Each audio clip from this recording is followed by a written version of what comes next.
Hey guys, Alex from 7th Hour Films back again with Vinland Saga. Last time around, freedom. But for who? I don't know. Anyway. So Garder was arrested by Snake after being beaten by Snake. And we learned the story of Garder and Arnheid, how they were peacefully living in a village with their son, and then they found iron, and Garder and the boys decided, you know what, we're gonna go get that. And then things kind of went south. Vikings attacked the village, and there were no one to guard them, and it all went downhill, and it basically ended up in slavery, with the son missing, presumed dead. And Arnheid was basically like, yeah, I think it's probably good to just wait out a storm, you know? And then Sverkel was like, honestly, there's like no good answer, you know? You can wait out a storm, but that could suck too. So Arnheid was like, yeah, alright, I should go do something. So she has gone off to see Garder, maybe not to help him or free him, but at least just to see him one last time. So, yeah, there's a terrible recap, but it's what we do. So yeah, that's pretty much where we left off. Yeah, there's a storm coming, Annie. Like always, the reaction is down in the description and in the pinned comment for your viewing pleasure. So let's go ahead and jump right into this episode of Vinland Saga. I gotta sneeze.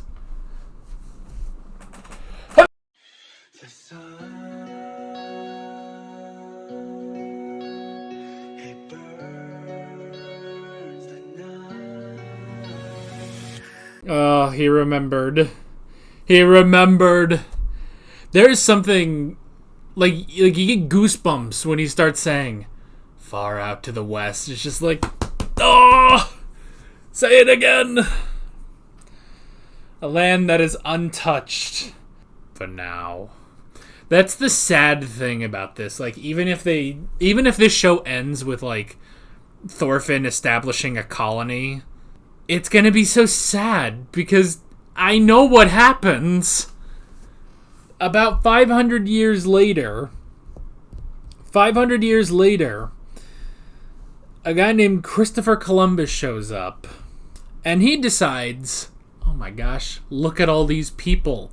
We could make them slaves. Don't take that out of context. that's horrible out of context. But friggin', that's just it. That's what happens, you know? And just the fact that I'm literally sitting in it. I'm literally sitting in it right now. This episode is coming to you from Vinland. Because white people come in, move all the natives until eventually they're just like, all right, now you can just be in this little square. It's your square. It's all yours. Then the white man left. Then the white man came back and was like, you know, we're just gonna kill all of you and take this for ourselves. And thus we have the great state of Oklahoma. It's so inspiring. Except, like, you know what? Maybe this is where the fact that this isn't a fantasy show actually hurts it. Not that it actually, like, hurts it. Like, this is still, 12 out of 10 show right here. But, like, the fact that this is historical fiction, you know? The fact that this is historical fiction with no fantasy elements whatsoever means you know how this will end up. When Thorfinn's talking about no more slavery and no more wars, and you sit here in 2024 and you think, boy, I wish. Boy, I wish. It's like, yes, maybe slavery in the strictest sense of the word is gone, but that's in the strictest sense of the word.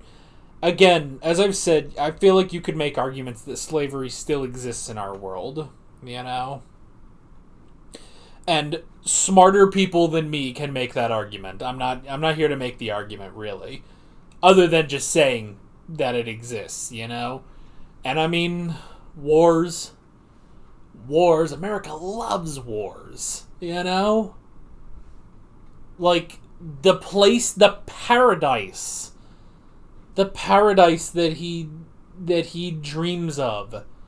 I am sitting in it right now, and we have made so many wars and been involved in others, you know? So it's kind of that tragic element to this show that, you know, it's like seeing the hardships and the troubles of 1,000 years ago have not gone away 1,000 years later. You know? And to be fair, you could say, you know, 1,000 years before this show, around literally year 0 or year 1, whatever, it still pretty much existed because the Romans were doing that, you know? You didn't really have the Vikings, but you had the Romans, you know? And what did the Romans do? They went around, fought wars, looted their enemies, and enslaved their enemies. You know? Like, that's really it, you know? That's really it. So, 1,000 years, like, from year 1 in the Common Era, as it's known now, used to be AD. Now most people are calling it CE, the Common Era. At least that's what I was taught in college, when I was a history major. 1,000 years later gets us to Vinland Saga.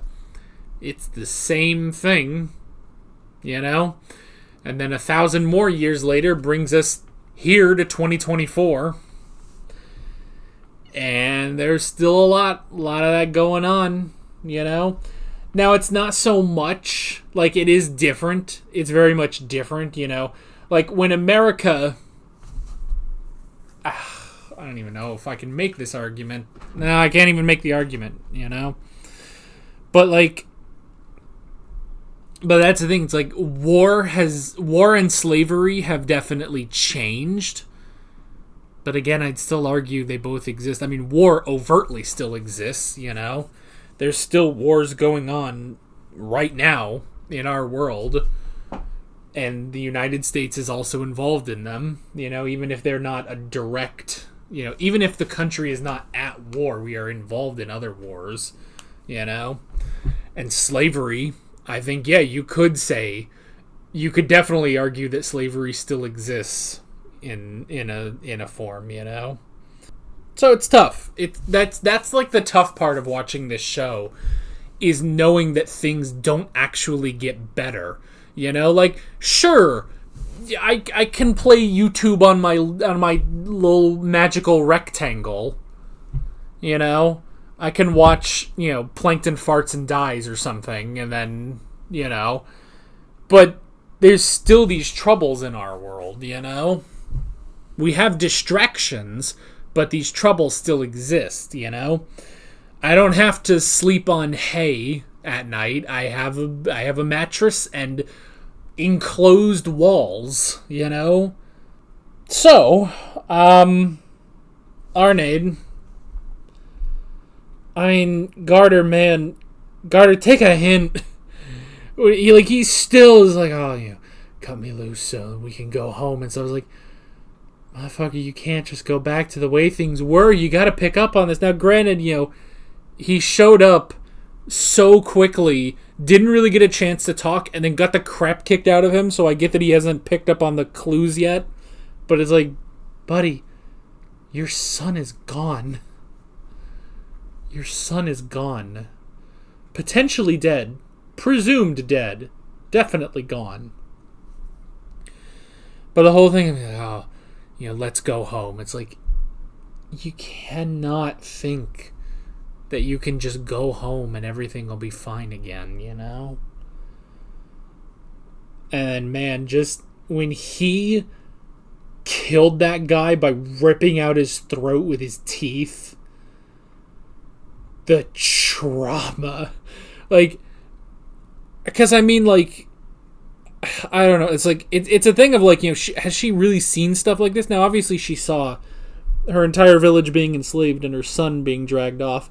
If anything, it could just be those emotions resurfacing. It's like that level of trauma, man. But they did still escape, and Garter's a fighter. I gotta give him that. Even though he was captured as a slave, like, he can fight. He has killed so many of Snake's men.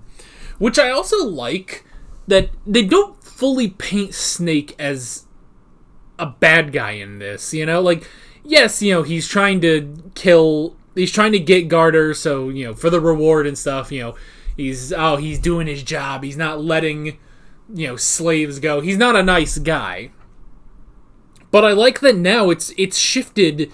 It's definitely shifted from, like, he's in it for the reward and stuff like that. It's shifted to, he wants to avenge his men, Like, his men have been killed by one injured man, Who somehow, with every passing fight, gets more injured, yet kills more people, So now it's honestly, it's personal. It's not even business, it's personal, So that's the thing.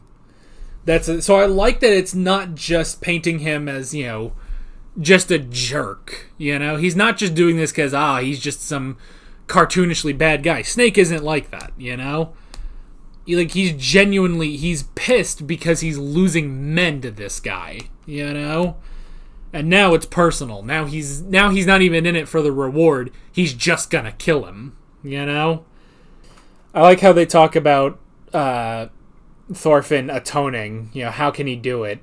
And I mean, this is a guy. This is a guy that doesn't have a faith, really. Like, sure, he's been hearing a little bits of the Bible, but it's like, this, for Christians, it would be, you are baptized. The blood of Christ washes away your sins, and so long as you don't do anything else. So long as you don't do anything else, you're in, basically. It's a very oversimplification of it, but that's the thing. But he doesn't have anything. And now, he doesn't even have, like, basic Norse, like, mythology. Like, because when he saw Purgatory, it was this, he originally was like, is this Valhalla, and obviously Askeladd's like, you think this is the afterlife? This ain't it. This ain't an actual afterlife, But that's the thing. And we know that, obviously, because he said that, we obviously also have, in Season 1, when he and Askeladd were talking about, they say, the Christians say that in about 20 years, we're going to hit the end times. It's going to be the end of the world. And, that's a Christian thing, the apocalypse, basically what's said at the end of Revelation, the second coming of Jesus after 1,000 years. But for Thorfinn, he equated it to Ragnarok, Ragnarok, which is a Norse myth of the end of the world, But even still, it's like he has no faith to go on anymore, really,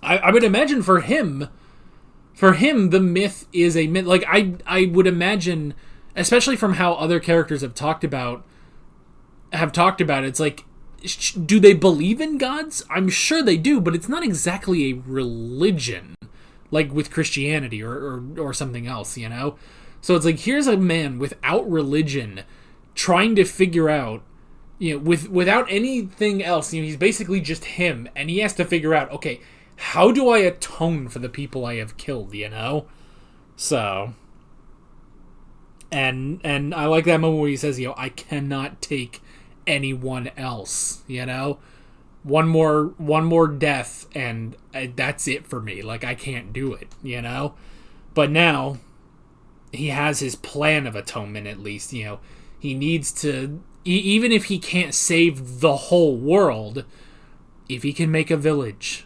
If he can make a village. He's essentially killed a village's worth of people. But if he can save if he can create a village, you know, grow more wheat than he has trampled, build more houses than he has burned, you know, then perhaps he has atoned. Perhaps he can escape the hell that Askeladd has made for himself, you know? And it's interesting how they talk about, you know, the outcasts, basically, because that's it. The good people are outcasts. And my God, doesn't that just sound so relevant, you know? Good people are outcasts. Good people are deemed weird, you know? Good, honest people that don't want to hurt people, that aren't bad. They're outcasts. They are weird, you know? And we're literally now making the Island of Misfit Toys. And it's the same thing there, where you look at the Island of... And I can't believe I'm making this a fucking Rudolph reference, but here we are. But you look at the Island of Misfit Toys, and you kind of look at them, and you're like, are you Misfit Toys? I don't know. Maybe because, like... Maybe, like, yeah, in the 50s, or whenever that was made, it's like, oh, these are weird. But it's like... Look, I was born in 1997. You know how many weird things are in the 90s? How many weird toys are in the 90s and the early 2000s? Like, so you look at the Island of Misfit Toys and it's like, are they really? Are they misfits? You know? And that's the thing. It's like, you know, Thorfinn is basically saying, it's like, I would rather be an outcast than be a monster, basically. You know? But I like, you know, contrasting this, you know, of the idea, because then you also say, like, well, you know, how do you defend this? You know, how do you defend this paradise, you know? And it's basically, yeah, you have to go to the Island of Misfit Toys. You have to escape. You have to escape the darkness, basically. You have to go so far away from it, you know? And that's where Thorfinn, you know, remembers Vinland, you know? But contrasting that with Canute, who's like, yes, I will take all of the violence in the world if it means at the end there is no violence, you know? Like, Canute, that's his whole thing. Again, it's what it's what the two of them take away from Askeladd. And for Canute, he's the king of the demons, you know? Like, if all is said and done, when Canute dies, he will happily go down to where all of those warriors are, if it means that no one else will ever go there again, you know? If there are no more warriors, no more wrongful deaths, no more slavery, no more war, he will, you know, if humanity is here and a bus is coming their way, he dives in front of them and takes the hit, while also killing the bus driver at the same time. He's very efficient like that, you know? But it's exactly the thing, like, you know, the old analogy we said, which this analogy was hilarious, of, you know, if there's like a family crossing the street and some dude is just booking it, about to run them over, Canute is the guy that hits that car, killing himself in the process probably, but making sure that guy dies so that he can't run over people again, you know? And so just seeing the difference between Canute and Thorfinn, especially considering where they were originally, where Canute was this, you know, pacifist coward, you know, this, you know, what we thought, he was the outcast, he was strange in Norse society, you know, and now he's become one of them. Whereas Thorfinn was in it, he was in Norse society, he was a part of this, he was one of them, and now he's an outcast. And just seeing that difference between Thorfinn and Canute, it's so fascinating. Seeing how they've basically swapped places, seeing how, you know, what they take from Askeladd, and seeing their worldviews, despite the fact that they technically want to create the same thing, but seeing their vastly different approaches to it. Oh, I mean, good grief, man. Good grief. I need a towel. I'm just like going nuts for this show. So yeah. What a show. What a show. Even with the sad tragedy of knowing that this show technically doesn't end well, because here we are 1,000 years later, and yeah, things are not actually better, you know? But still, what a fascinating show.